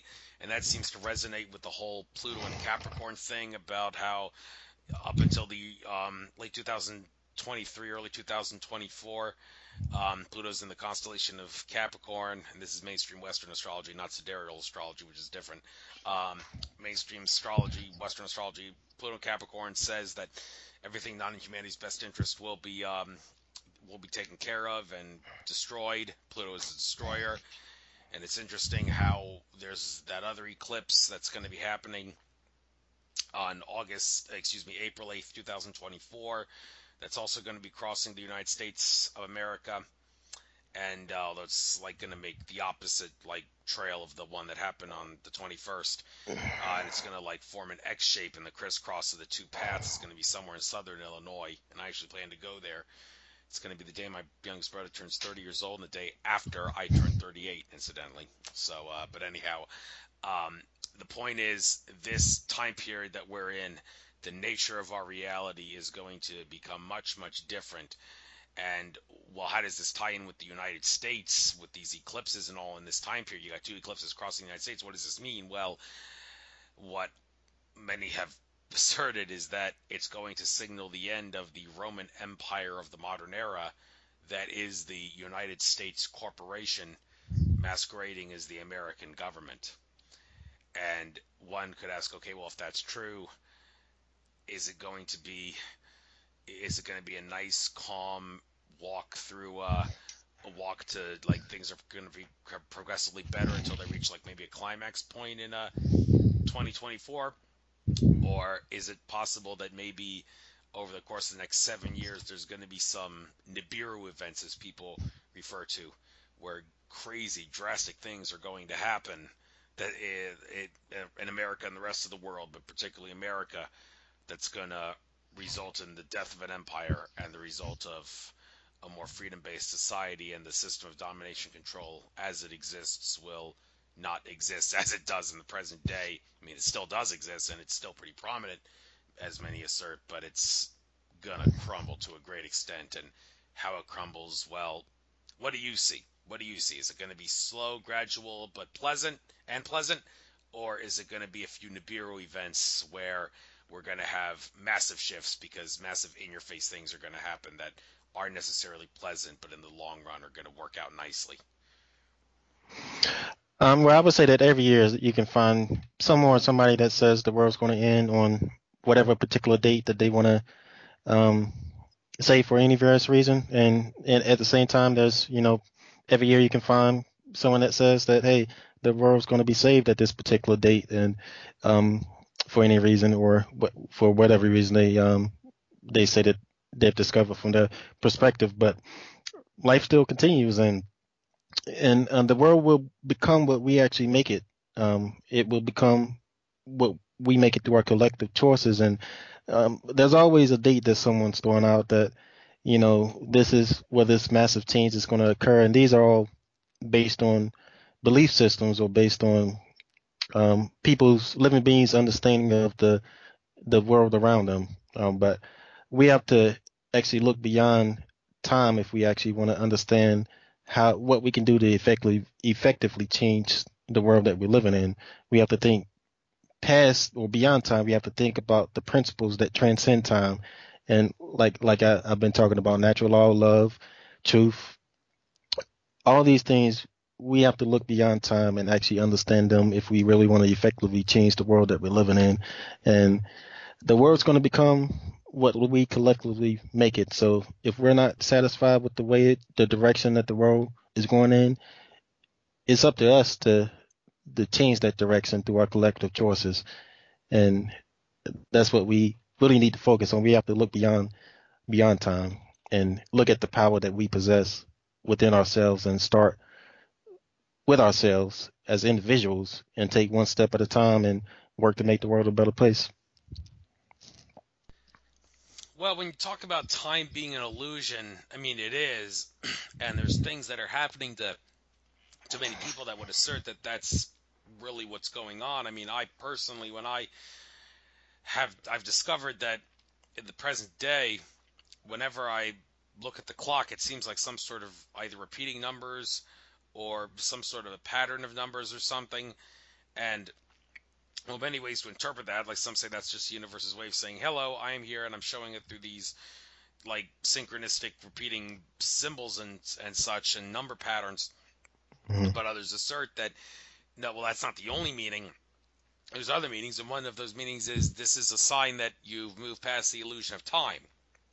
However, there are certain instances, I assert, many others assert, where it's in our best interest to maybe worry, or I hate to use the word worry, but you get what I mean when I say it, worry about what time it is, because there are times when we can use that to our advantage.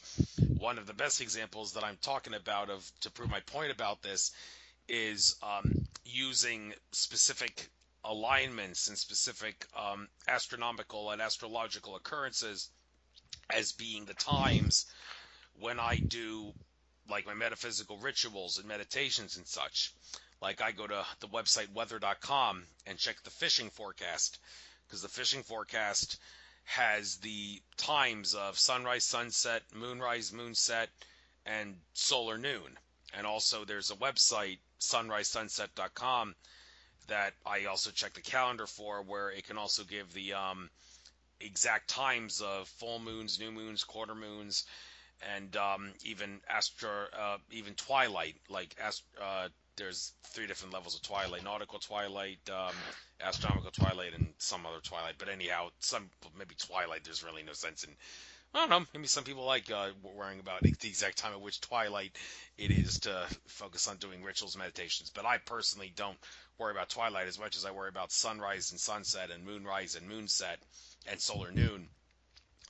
Regarding when I do my rituals and meditations, and also like the exact times of eclipses and equinoxes, and like I said, cycles of the moon.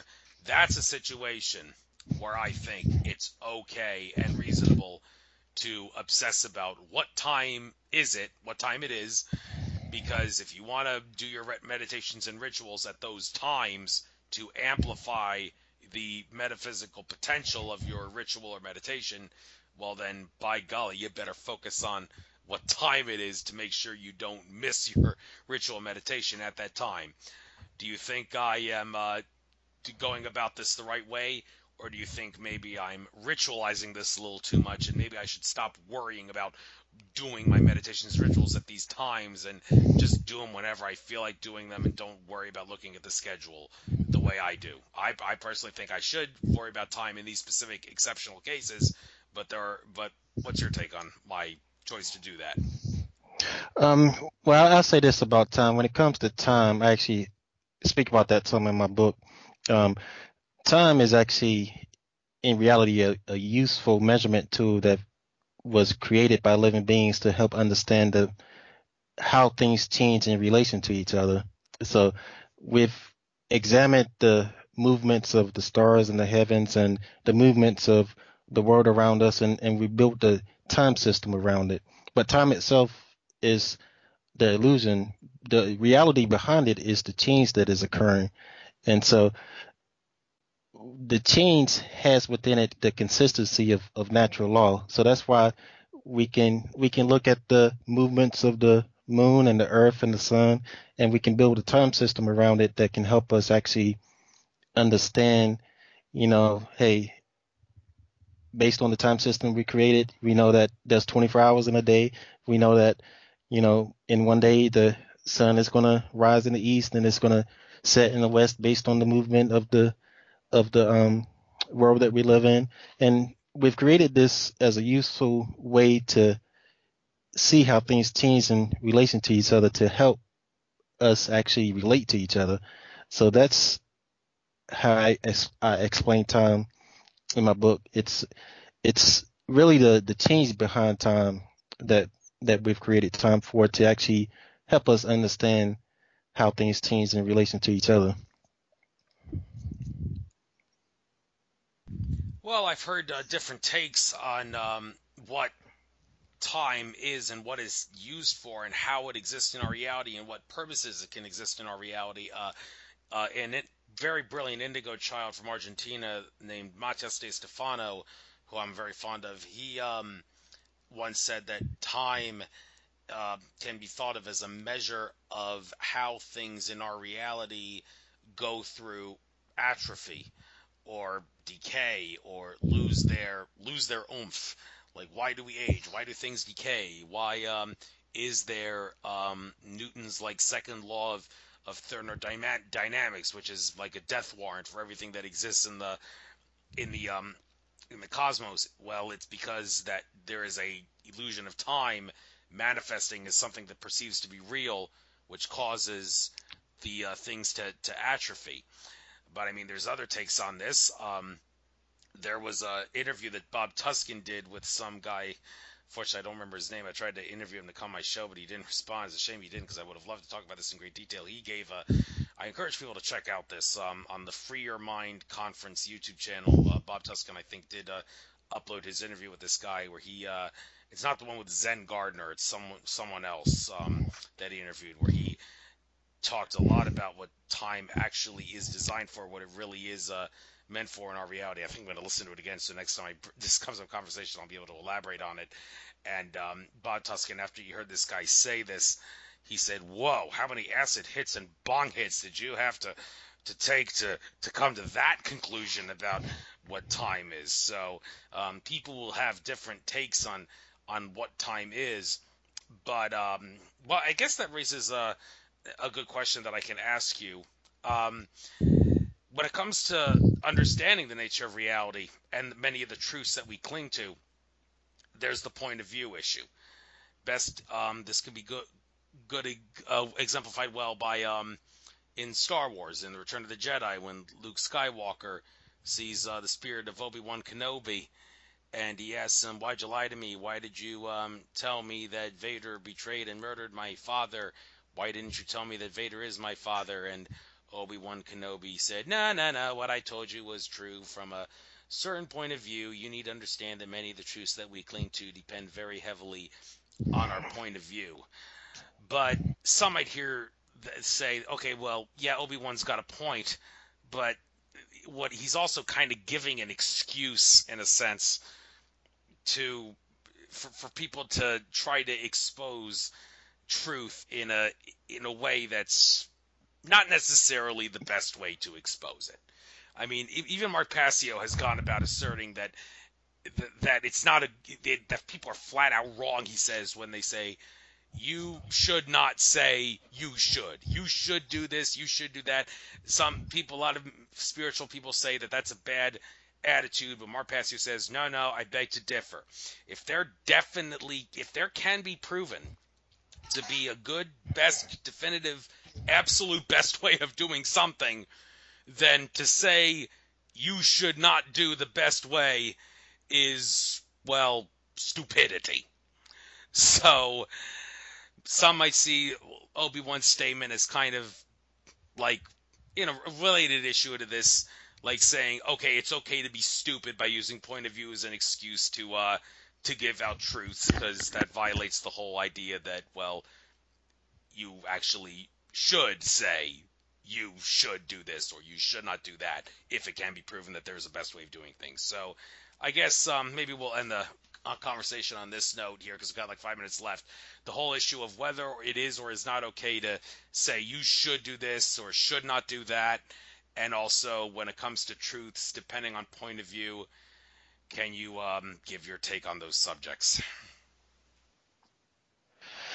Yeah, when it comes to truth, I think it's very important to not confuse truth with our various opinions concerning what is true. Um, Truth that is always independent of our belief of it. It's something that's we always have to seek, because it's a it's an infinite aspect of reality. It's the nature of reality, and we ourselves are limited in our ability comprehend um, to comprehend the world that we're living in. There's an innate limitation because you can't put an unlimited thing into a limited thing. So there's always going to be more to truth to uncover and to reveal. So we can't get stuck in the mind state of saying that, hey, what I'm telling you is truth. It's better to say, hey, I'm being truthful to you, and this is my opinion concerning what truth is, and this is what I believe to be true. And then it's up to the person to take in that information that you're talking to and process it and determine based on their understanding of reality if what you're actually saying is truth or not. Because we can speak truthfully, but what we say is not truth. Truth is something that is beyond any living being that we are always seeking to uncover. I kind of, in my book, I relate it to the number pi. Like you can say that pi is 3.14, whatever, but pi continues infinitely, and no one person can actually tell you infinitely what pi is. They can't tell you every single digit in the number pi, but we can reach an acceptable point of error that um, that we say, hey, pi is 3.14 and having many digits that we want to say after that. And this is our understanding of it and based on the base 10 system. But it actually extends far beyond what we're able to express. So we never want to confuse truth with our own opinion. What we express or what any living being express is opinion, and it always contains some element of truth and it contains some element of error. So we don't want to think of ourselves as the oracle of truth or of the of we want to understand our own limitations and understand that truth is something that is greater than any living being and that is independent of any living being's opinion of it.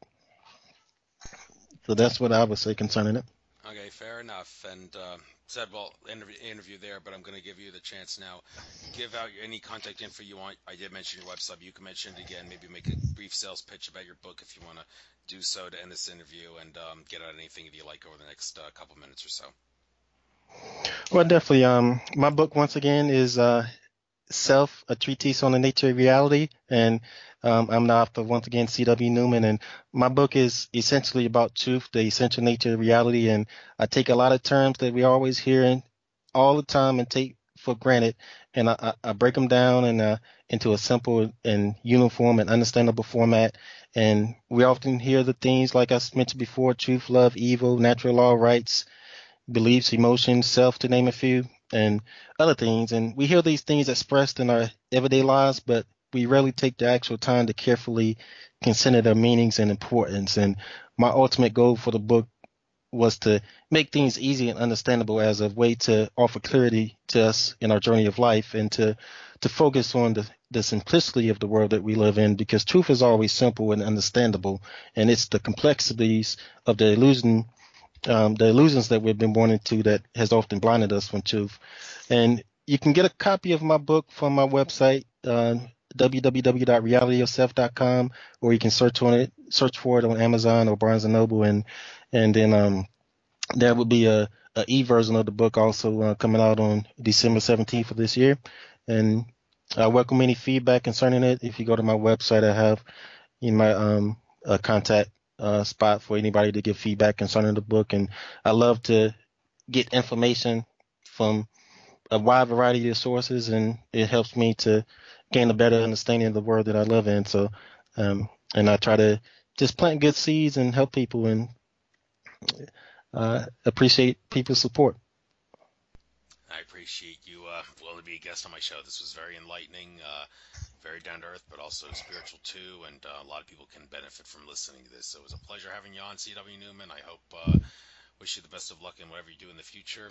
And maybe I'll see you at a future Free Mind Conference if there is another one. They, like I said, they're kind of stalled with that. But whatever happens, happens. Good luck to you. Enjoy the rest of your Check the Benefit of Consciousness. Pleasure having you on. Take care, my I friend. appreciate it.